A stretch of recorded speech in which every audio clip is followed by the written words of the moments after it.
Let's clear this one up real quick.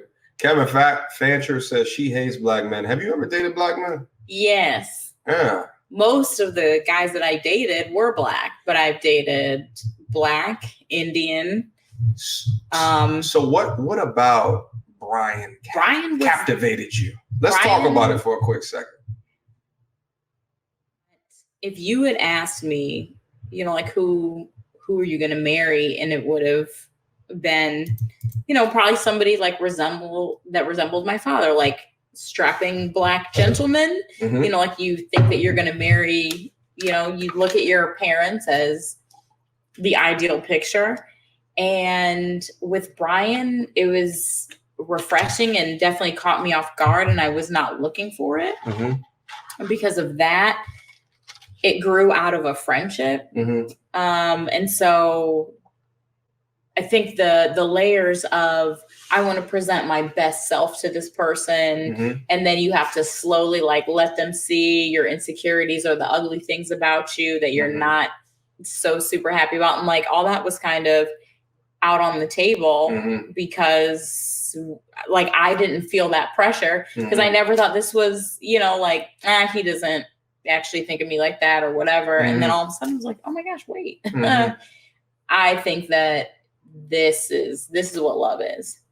And to having to kind of redefine that for myself, that, somebody's going to come to your door with roses and then take you out on a date. And that's not how we started out. Yeah. So then it wasn't, we're following this template. And then we come to, and now like, this is what love is. It was something completely different and forced me to think for myself, how do I actually feel about this human? Let me ask you a question, because there's a lot of black women out there that are pissed off that black men, there's like this tag on the internet, it's called Save Yourself Black Men. It's an acronym. And it's essentially black men that are not banging with black women. And there's a lot of black women that innately hate. And I'm actually thinking black men and white women. Black men going outside of black women. It actually doesn't matter. But like they get really mad at white chicks. What do you say? Like if you're having a conversation with a black girl and she's talking about that, what do you say to them? It's a complete double standard. And for whatever reason, I mean, like for my brother, for him to go after a white woman, that means you're rejecting black women. I'm a black woman, ergo, you're rejecting me.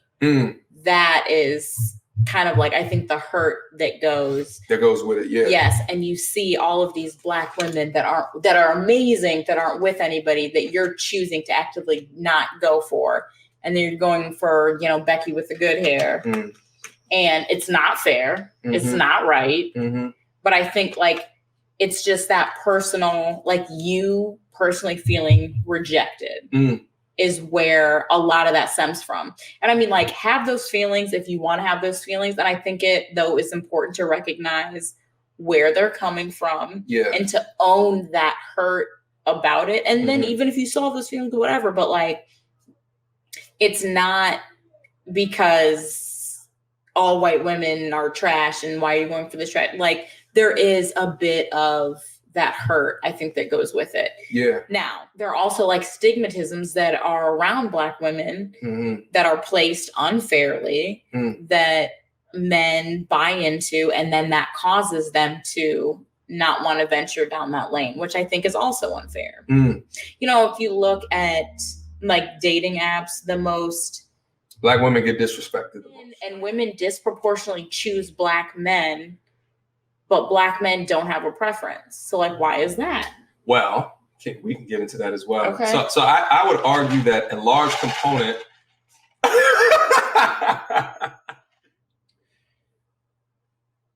if you look at like Love and Hip Hop. Which one? The ones that I've looked at, and I'm looking at these women who get up on here, and one of, I don't know, Atlanta, there's one of those where they get up there and they portray like black women in a way where I feel like the more irrational you are, the more views that they get. Yeah. And I just hate the cooning because of those that look like us that don't have the understanding or the capability to identify how troubling and damaging acting like that actually is. Like young women that are looking at that and they think that there's a degree of normalcy within that. Yeah. And the way to get money. But it seems like the more that they do it, the bigger the bag is on TV. You see what I'm saying? Yeah. Black women. What are our stereotypes? Here's the thing. Media, here's the thing. So like a dude like me, who black women would call me corny, would shame me for things that like, I'm talking about like young, I'm talking about like high school, because I didn't fit a certain stereotype, because I liked anime, you know what I'm saying? Because I wasn't like into dressing, like, and, you know, wearing all of this, that, and the third, right? Like, you know, not well dressed. So like, right, like, and they would shame me because of the images they would see on TV, and I didn't fit those stereotypes. Yes. And I would say it's way worse back then than it is today. Like, I feel like what they push today is more about individuality. There's a diaspora of black people that don't have to fit into whatever. Right. So then, you know, I would get labeled as, oh, that corny, Right. Right. And the thing is like that label that I'm saying, I'm using myself as an example, but it really wasn't, wasn't a lot. It wasn't a lot, but you'd still hear that. Like I want to talk about my love of anime. Nerdy. No.